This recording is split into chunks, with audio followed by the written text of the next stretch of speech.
పితా శృతం బాంధవాః కులమిచ్చంతి మిష్టాన్నం ఇతరే జనాః.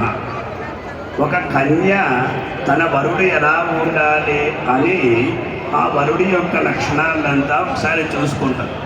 అదే తల్లి ఏం చేస్తుందంటే మాతా విత్తం ఎంత సొత్తు ఉందని చూస్తుంది.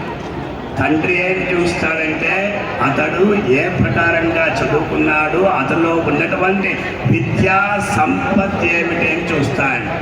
రామభద్రుడు చదువుకోవాలి, ఆయన పురుషుడు. మా సీతమ్మ ఉంటే స్త్రీణాం అశిక్షిత పడుతుమంటాడు మహాకవి కాళిదాసు.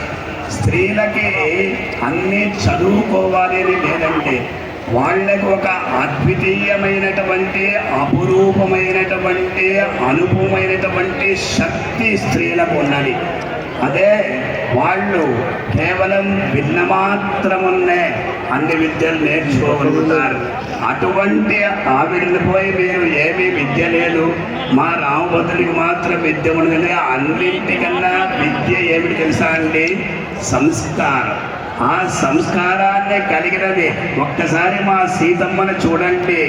ఆవిడ జనకస్య కులే జాత దేవమాయేవ నిర్మిత సర్వలక్షణ సంపన్న నారీణాం ఉత్తమావధూహు అని వాల్మీకి మహర్షి చెప్పిన రీతిగా ఆ అమ్మవారిని ఒక్కసారి మీరు చూడండి.